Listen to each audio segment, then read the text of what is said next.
niatnya Iran membantu Hezbollah, membantu Hamas, membantu Houthi juga ya. Itu apakah pure gitu ya untuk apa tujuan apa gitu atau juga mungkin ada agenda-agenda lain nih. Nah, ini unpopular opinion dan pasti orang-orang banyak yang protes dengan ini. Tapi kalau kita lihat bagaimana cara dunia bekerja, itu kan ada teori proxy.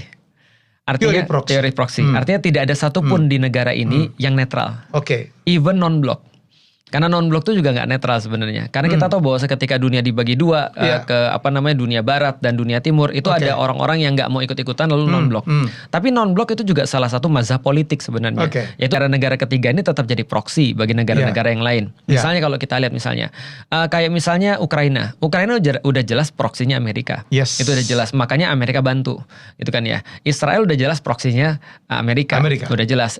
Dan juga ada negara-negara yang proksinya misalnya Cina misalnya. Ada. Negara-negara menjadi proksi Cina dan negara-negara menjadi proksi misalnya Rusia, itu ada. Nah, kalau dilihat dari segi ini, kita bisa bagi dua sih seperti dunia, timur dan barat itu. Dan gak akan pernah habis kan pertentangan antara timur dan barat. Apalagi barat sekarang lagi naikin western expansion tadi itu.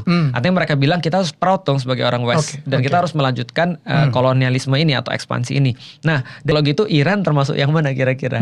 Kalau Israel udah jelas nih. Nah, Iran termasuk yang mana? Dari teori ini sebenarnya bisa dilihat yang paling masuk adalah Iran masuk kepada proksinya orang-orang timur.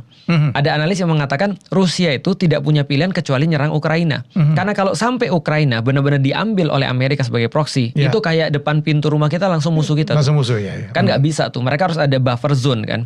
Nah maka buffer zone yang dipakai apa? India itu buffer zone, Pakistan itu buffer zone, Afghanistan itu buffer zone, Iran itu buffer zone. Karena for frontier kan dia di situ.